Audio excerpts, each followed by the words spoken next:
Hello and welcome. Thank you for joining us. I'm Jessica Woods and I'm joined today by my special guest, Pam Gregory, who has been involved with astrology for over 45 years and runs a very busy astrology practice. She has a popular YouTube channel with updates and interviews, is the author of 2 best-selling books, You Don't Believe in Astrology, Do You? And How to Co-Create Using the Secret Language of the Universe. Pam offers many teaching videos available on her website and writes a fantastic monthly newsletter. Pam is no longer doing client work as she is focused on helping the collective through this huge spiritual transformation. As well as YouTube, you'll find her on Telegram, Unified, MeWe, Facebook with regular astrology updates, and they are amazing. So join me now as I welcome my guest, Pam Gregory. So Pam, I'm so pleased you can join me. You are one of the busiest ladies on the planet right now, I think. And certainly, I've just read your little bio that you sent me, and you are on a mission. Can you, Pam, let me say, you start where you would like to, because I'm sure the title here is Where Are We Now? I know you're going to, for all the people watching, are going to give us some amazing information. Your work is truly outstanding. So, I know we're in for a treat today is what I'm trying to say. So do you want to start with that, or can I ask you just a little teeny bit about you? I know that people will be dying to know a little bit about you, Pam, and how did you get into astrology? Did you know it was your mission? Did you, is it evolved so that you this collective? Yeah, it's really interesting. I mean, I didn't know at the time. I emigrated to Toronto after university, $100 in my pocket, joined a yoga class the first week, met a chap there who at the end of the first class, several ladies said, that guy over there is an astrologer, big guy from Jamaica. And I went up to him and said, look, I know nothing about this, but I'd love you to do my chart. And the next weekend I spent 7 hours with him, and it just burst my world apart. This whole dimension of meaning, sacred meaning, which I'd been completely unaware of up to that point, emerged in those 7 hours. And from that point on, I've just been gripped. It's just been compulsive all the way through. So that was a long time ago, but it's emerged since that time that this is not the first time I've done this. I'm very well aware of specific lifetimes where I've worked as an astrologer, actually at a much higher level than I'm working at now, to be honest. Really? I find that hard to believe. No, it was pretty high, high flying stuff in previous lifetimes, but I know I'm also helping to complete some of the work from those previous lifetimes, and that is emerging more and more strongly and clearly as time goes on. So I feel I'm in service. I'm on a mission. And particularly in these huge times that we're all going through, I think everybody needs guidance. I mean, we're just entering a real fast whitewater rafting period, which I was anticipating way back in January in my video about themes for 2022, and we are now in it. And it's going to move really fast in the next 3 months, particularly. So, just whatever guidance you can give people, because what astrology is brilliant at is giving you the bigger picture, the bigger perspective. Yes, yeah. And I'm totally hearing what you're saying. And obviously, I work, more intuitively in the sense of that it's not an astrology-based system. But I totally resonate with it because what, you say in your videos, Pam, and I've been watching them recently because they are just so amazing. And you're spot on. And this accelerated thing, I can back that up as well. It is literally, isn't it? It's like running, and if your feet touch the ground, you'll be lucky with the changes that are happening. So can you tell us about some of those changes? Where are we now? The bigger picture, and I don't have your intuitive gifts, Jessica. I'm working with a language that has rules and grammar and takes many, actually, I think many lifetimes to really become competent in, if I'm honest. So I'd now say I was competent, but it's a long journey. It's kind of like learning French times, many times cubed, as it were, because there's so many layers to it. It's a very vast language. So I don't have your psychic or intuitive gift. So I'm working much more analytically, if you like. And astrology is quite like economics and meteorology in a way, in that you're looking at previous cycles. What happened last time? So therefore, what can we anticipate with an intelligent estimate will happen this time? But there are some very big game changers to that same old repeating cycle, which I can talk about. And I think the really big picture is, I honestly believe that we are in the biggest evolutionary jump for humanity ever that we are entering now. And would you share that, Jessica? Absolutely, totally.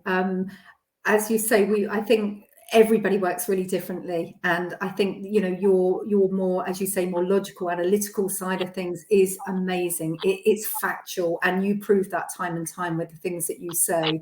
So whereas mine, I guess I pick it up much more intuitively. But and I get a lot from, I call it my divine self. Everybody calls it different things, guides, angels, whatever, but it all equates to the same thing, that we're being guided by our divinity. And I say they because I use it as a term, because there are many aspects of myself that join in on that. As I said, angels, higher self, soul self, and they share information with me about these accelerated times. And then what is wonderful is, as I say, I don't understand astrology. For me, it's been a fascination, and I've sort of dived into it. I've read your book, Pam, and that sort of thing. I've done my best to sort of, but I don't think in that logical way that you do.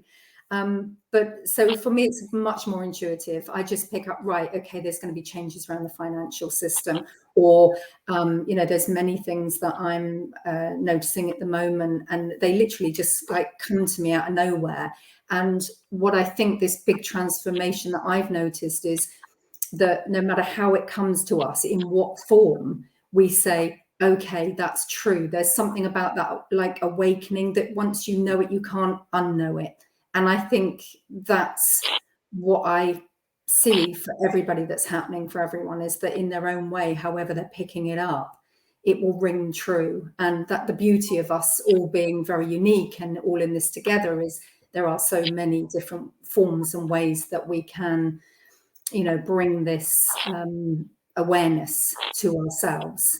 Yeah. Whether it's through guides and angels, whether it's through using the blueprint of astrology and the many other myriad ways of us being aware of ourselves. So I don't know what you would think about that, Pam. Yeah, absolutely. Absolutely. And so I so respect and admire people who have those psychic and intuitive gifts, because that's not my strong suit, as it were. But nevertheless, we all come to the same conclusions or the same feelings from whatever modality we're working with, and that's what's very validating, actually, Yes.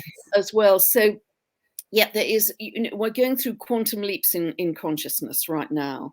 And that has been long predicted in ancient prophecy, but it's also, frankly, to do with the cosmology, because it's well known and measurable that the sun's magnetic shield, the Earth's magnetic shield, have fallen very significantly over recent times, well over 20%.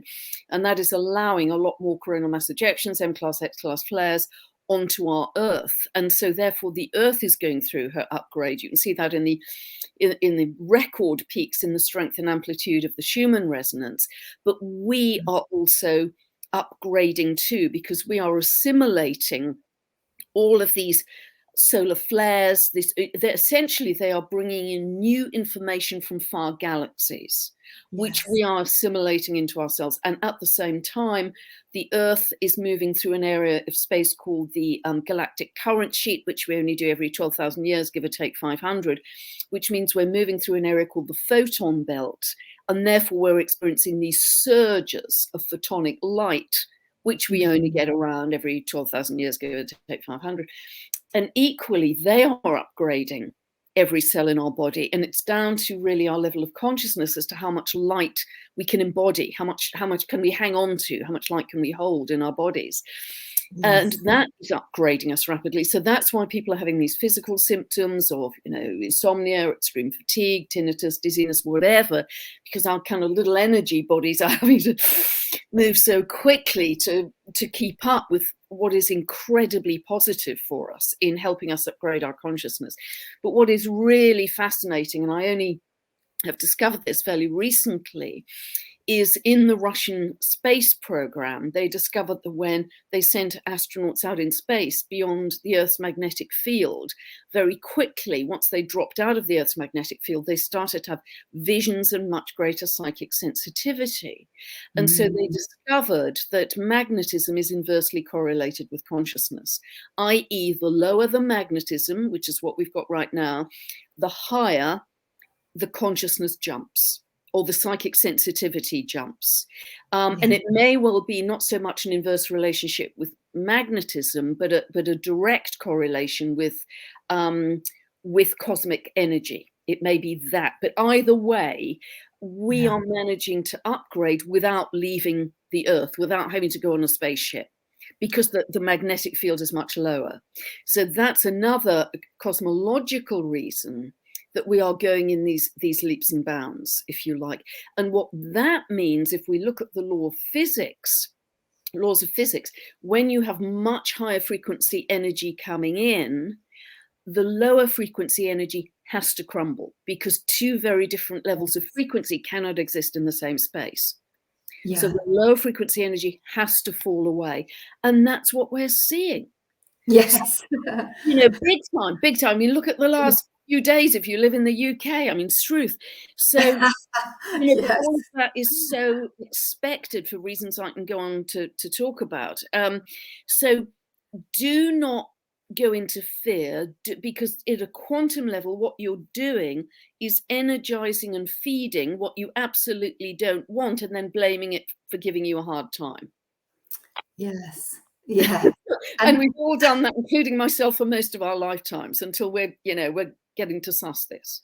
Exactly. And I mean, the way that I kind of, when you were talking, I thought, wow, that's amazing to put it in that perspective, because, it's really way out there. I don't understand it. It's like speaking, German backwards or something. It means nothing to me.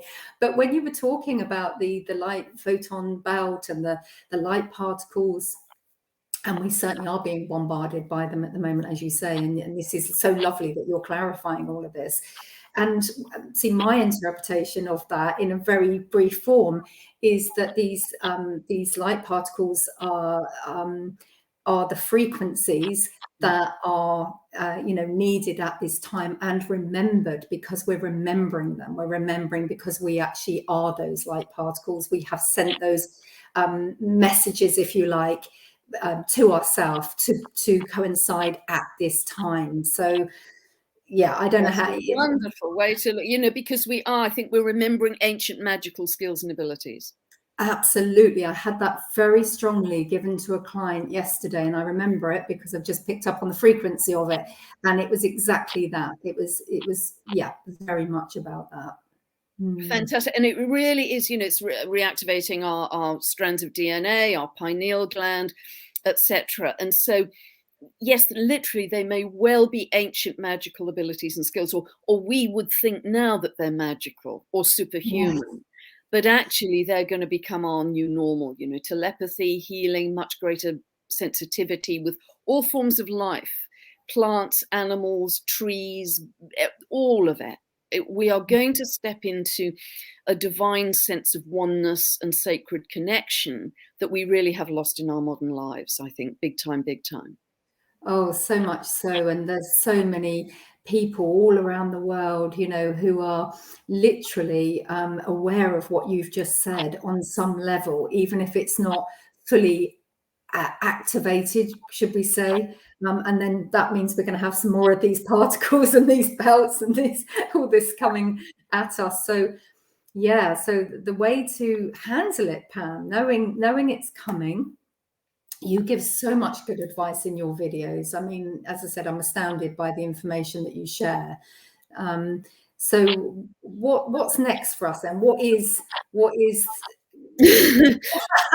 yeah, such a big topic, and everybody wants to know. I appreciate that, but it's finding the ways, isn't it, with Yeah. that to handle each stage, because it is unprecedented, isn't it? It's It's not absolutely, it totally is. And if we're looking at the 3D level, that many systems, in fact, I think all the systems are going to collapse: financial, legal, educational, political, medical, the whole lot. And a lot is going to collapse, even though time is short, even before the end of this year, particularly the financial side, because several things indicate that. Firstly, if we look at the Uranus-Saturn square, which we've got at the moment, which is exact by degree, historically, every time that has happened, there's been severe economic turbulence. For instance, the last time it happened, there was an opposition between Saturn and Uranus, September, October, November 2008.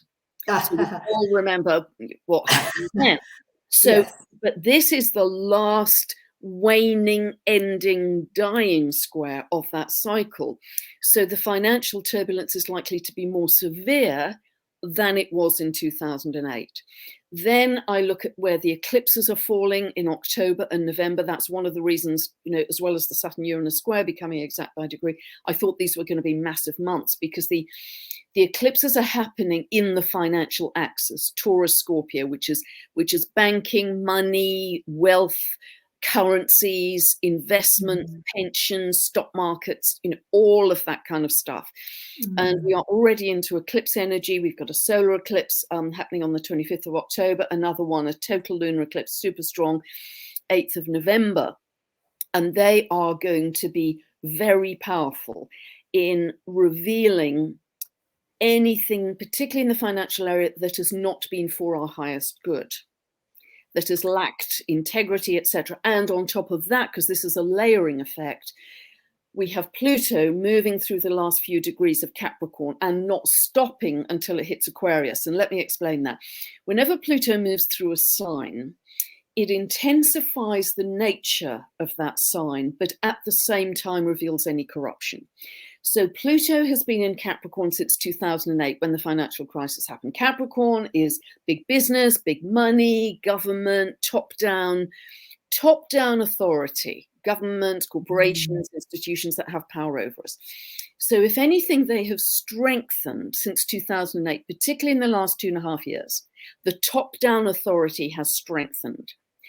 But at the same time, particularly now, as Pluto is digging up the dirt in the last few degrees of Capricorn, it is going to excavate and reveal anything that is not for our highest good in any top-down structure. Governments, powerful leaders, big corporations, alphabet agencies that have held power over us, because Pluto is the planet of power.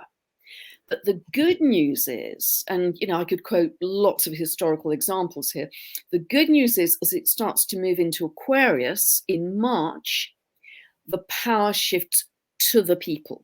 So we move into a period of time, and it goes back and forwards, back into end of Capricorn, beginning of Aquarius, end of Capricorn, until December 2024, when it fully moves into Aquarius.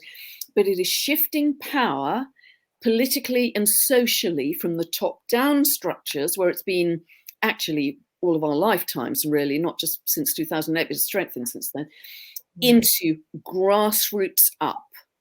Local communities, people's councils, assemblies, stand in the park groups, People's Health Alliance, People's Food and Farming Alliance. And so we don't have to wait until December 2024 to say the old system has collapsed and now we can start to build the new. The news already, all over the place, the news happening. Yes. Yeah, it is, Pam. It is so exciting. I saw you did an amazing interview with a lovely woman called Catherine McBean recently, and it made my heart fill with joy. Everything that she spoke about in that interview and you discussed, it was the vision that I have always had of this planet. And there have been times when I have, kind of made moves, let's say, to create life skills school and different things throughout the time. And over the years, I had to learn that I wasn't meant to start those things. I was to contribute in whatever way, as we all are here to do. But so very exciting that these systems are collapsing, are going to be changed and turn to the people, which, oh, that's why we're here, aren't we? It has to be why we're here, because as you said, those old systems, they're just old. I called it old paradigm, old era stuff. It is well and truly going, out. But a lot of people, Pam, listening to this will be saying, yeah, but what does that mean if we're, that you say grassroots. So what does that mean? When suddenly, I heard that, I'm already kind of picked up anyway, that at this time, this was going to be the time, October was going to be September, October, that the interest rates were going to start rising, that the banking system was really going to start making a lot of changes, the mortgage system, all of this. This is, as you say, you've rightly highlighted all of that with the points that you've mentioned with astrology. So, but people are going to kind of want to know, how do we deal with that? And I think you mentioned these groups, these hubs, these different things that are happening. Is there anything else you can share so that people don't panic, when they can't pay their mortgage, or, I think the more you can get into a community, the better. A physical community, if there's nowhere locally, get into an online community with people of like mind and connect that way. But if it can be a physical community, there's stand in the park groups all over the world. You will find a location near you. They're all different depending on the people that make them up, but they are generally incredibly loving, incredibly positive, and focused on, okay, how do we build a new world? Can we buy some land to grow food on? Is it big enough to be the land that we can start to live together on that land? Many people, I get emails every single day from people who've bought land collectively, are growing food and also living on it, little eco houses, log cabins, whatever. This is a worldwide movement. So things like that, I'd really direct people to that. They've got a website, they've got a Facebook page under the same name, Stand in the Park. Also the People's Health Alliance, if you're any kind of healer, therapist, or just want to volunteer to help organizationally, they are now global. They have exploded. They only launched in April, and it's kind of absolutely meteoric as of July, when I interviewed Catherine McBean about that. People's Food and Farming, they want volunteers in all kinds of ways for that. So if that lights up your heart and your soul, throw yourself into these ventures, because they're growing very quickly. You will absolutely meet people of like mind. Yes. And that's the way you help yourself to start to focus on, what are we creating that is more loving, more compassionate, more equitable, more abundance for all. We're moving into an era which is much less unequal. It won't be rich and very poor. It will be much not completely equal, but much more equitable. And so when you are in those groups, and I'm very lucky to be in a very strong group in the New Forest, it is thrilling to see how fast things are developing, because people have very different gifts and skills and modalities. And every week, people have done something else to push the peanut forward to create a better world. If somebody's sick in the group, there's a chap who had a very bad motorcycle accident a few months ago. Everybody's been sending him healing, and when we've sent healing, the healing effect has been remarkable. Somebody else in the group now needs the healing. So, it is so loving. And of course, healing is one of the new medicines moving forwards, because we're going to move out gradually from, maybe quite quickly actually, from allopathic medicine into understanding energy and sound and love as a healing frequency, all of that. So you can start to get very excited if you can lock on to New Earth and join a group of any kind of like-minded people that are creating that in whatever way they're working. Yes, that's the advice I have. Yes, I think inflation is going to be high. Yes, the financial system is going to be turbulent. I would humbly suggest, I'm not a financial advisor. I don't know a lot about finance in general. I don't know anything about cryptos, but my sense is that it would be sensible to have some cash at home. And some very, just like I was born in the north of England, and every winter, my parents sort of had stocks for the winter. They made jams or preserves, or got dried food or tinned food to see them through the winter, and they did that planning joyfully. That wasn't that. Yeah, sorry, Pam. I was just going to say that took me back to things I read about I don't know, was it the Celts or the people even before that? My history is not very good either, but that's what they used to do. They used to, whichever country they lived in, they knew they were going to have a season of some description, and they would, store and prepare these, foods and the essentials that needed to survive the winter or survive that period of time. One of the things you were mentioning there is, these different food things and everything. And I've always been very interested in sharing. It's just been, part of my soul. And when we were in New Zealand, where we were for a short time, what I loved seeing was people would have what they call, I don't know what they call them, like a community table or whatever it was.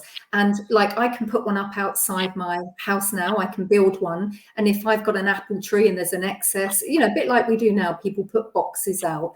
But what I thought would be a fabulous idea, because a lot of people don't know where these groups are. Maybe they're a bit shy, maybe they're not sure how they're going to fit in. So initially, it's just, how do you fit into your street, your road, talk to the neighbors and say, look, are any of you, really desperate, or do you have an excess of anything, whatever it might be, and sharing it on these street tables.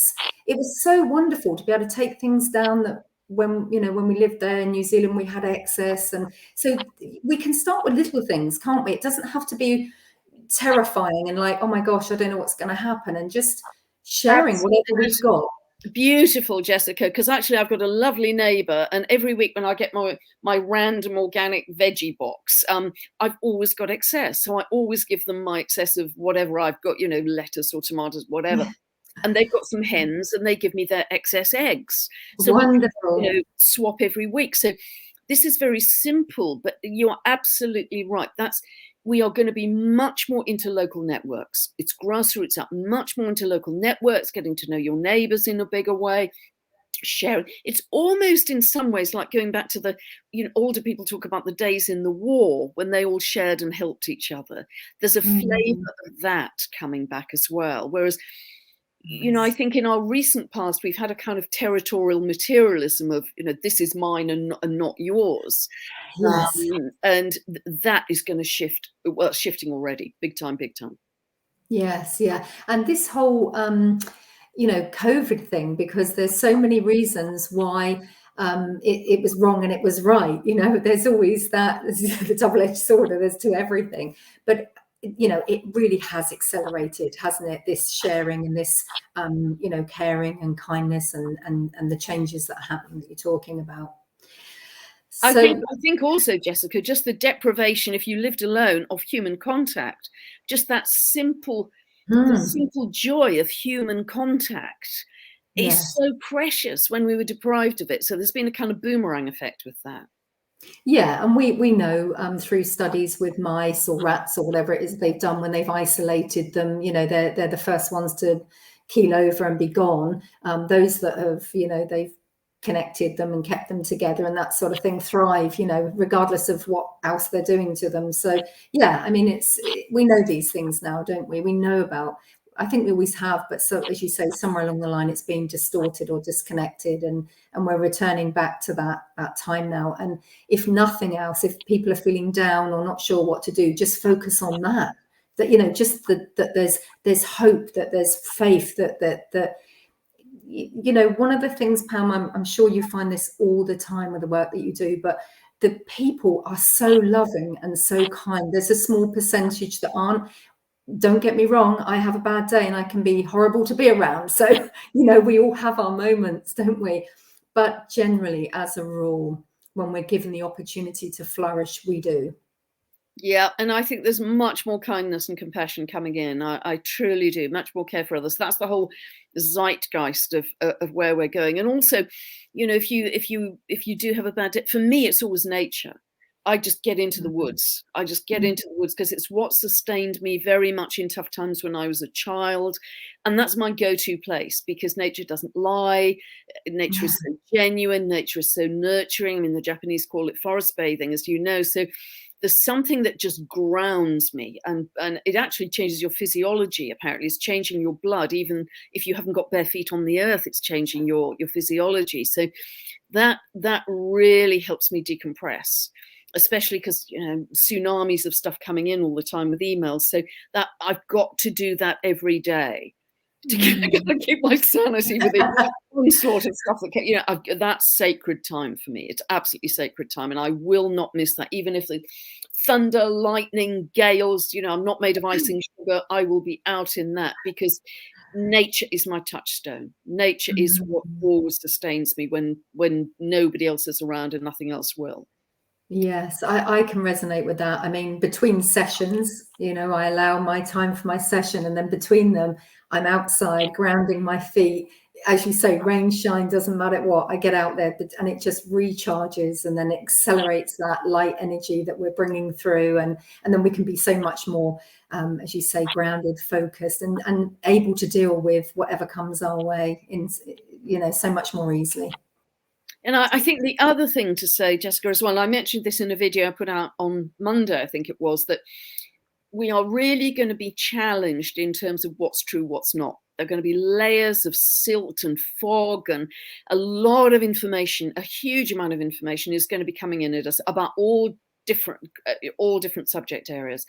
And it's going to be dazzling in terms of, you know, what can I trust, what's true, and just keep turning inwards. I mean, for me, I'm actually, you know, a very simple person in a way because I just keep turning in on the breath, dropping into my heart. And if you get your inner radio dial in a good place, you know, being in gratitude, appreciation, peace, joy, whatever, things tend to work in your reality in a better way than if your energy is scattered and you're bing bong, you know, ping ponging from one narrative to another, when you're giving away your power to any person or narrative that is unsettling you. So come back to self, come back to that center of power, not in a kind of egotistical way, just in a very solid centering way, that you've got your anchor, which is free at home, sitting on the sofa. You can just warmth, like butter melting in the sun. You can just drop into that center.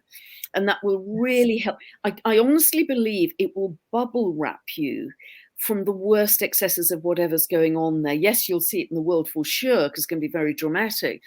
But you won't be hit quite as personally and directly if you can keep your frequency in a good place and not get swept away by the, you know, the kind of craziness we're going to see in the drama in the next few weeks. Yeah, I totally agree. And I love to hear that the way that you do it, Pam, and that you're sharing that. I think everyone will have their own unique way. Some people perhaps will prefer meditation, or I don't know, perhaps listening to music. Maybe it's picking up a paintbrush, isn't it? Maybe it's just, even if you're not an artist, just expressing. But I think it's expressing in some way that connecting with yourself, finding what makes you feel good. And whatever it is, just keep doing it. As I say, just keep doing it. And yes, we can't avoid the reality, as you say, of all these things that are going to be happening so fast and so swift. But one of the things that I'm often told to practice myself, because I forget, like all of us with the best will in the world, we get caught up in it. But it's just to literally almost stand back and see yourself as well. That's a really nice thing, I think. And I don't mean that because you're intuitive or you're psychic or whatever, but I think it's a therapy technique anyway, isn't it, where you become the observer of yourself, so you can stand back and pause. And sometimes it just really takes that emotional charge out of, you know, being in yourself and then experiencing, you know, whatever it is that you're seeing or happening. it just gives you that little bit of reprieve. And the other thing that is really good, as you say, about frequency, is it helps your frequency to stabilize when there's great reasons to be emotionally expressive, but when it's something within yourself that you're wanting to release or become aware of, but if it's reacting to something, it draws you in, doesn't it? And before you know it, your mind's going crazy, and it's like, it's all too much and I can't cope. And this is where we get the hit of the down. So I just feel sometimes it's good to be able to stand back, imagine that you're there observing yourself, and it takes away that emotional charge, as I call it, and gives you that breathing space. And as you say, I'd highly recommend doing something that you say, going outside at that point, and then taking your body and remembering that those things really aren't important. They're passing, they're changing. It's constantly changing. Yeah, and I really agree. I often speak about being on your eagle's perch, taking a step back, be on your eagle's perch. And this is a yogic technique as well, being the observer.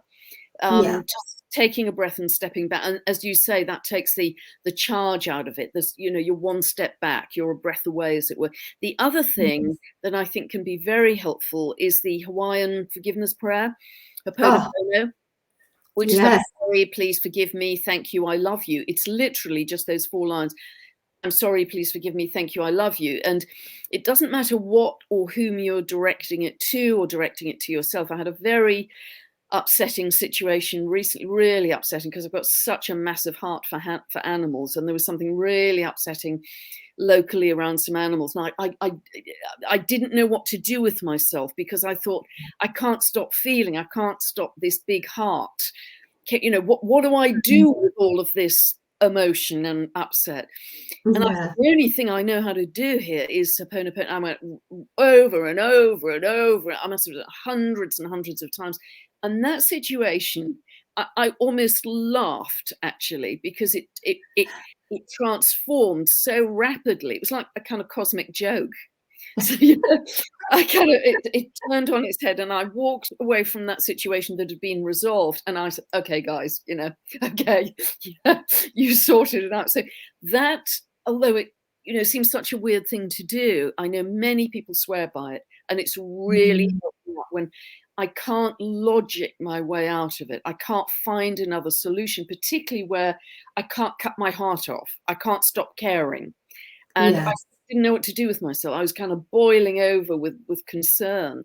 And Ho'oponopono really miraculously, it was really quite funny what happened. I am listening to you and smiling, because when people hear this, they perhaps will have already have seen. I can't even say the word properly. Ho'oponopono. Oh, that was way too many syllables. You'll find it online, but it's literally, I'm sorry, please forgive me, thank you, I love you. Literally, that's it.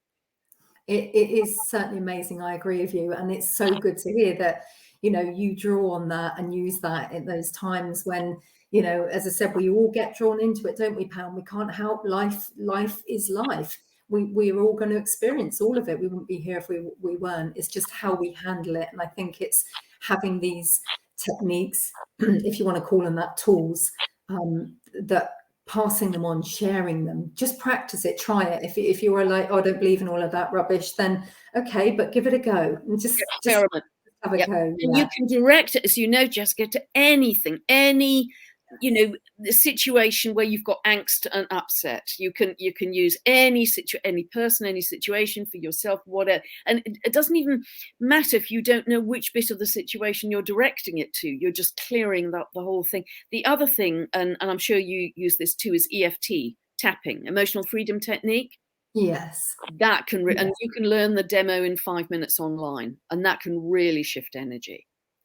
It's interesting, isn't it? Because from an astrology point of view, there must have been an explosion of all these different techniques and things. Because I mean, obviously, the age that I'm at, Pam, I've lived through a lot of these. They weren't there, then they were there, and there are so many different techniques, and continuing to be called different names. I think it doesn't matter what they're called, as long as they've got the right heart, the right energy, and they're effective, and they can be passed on easily to people.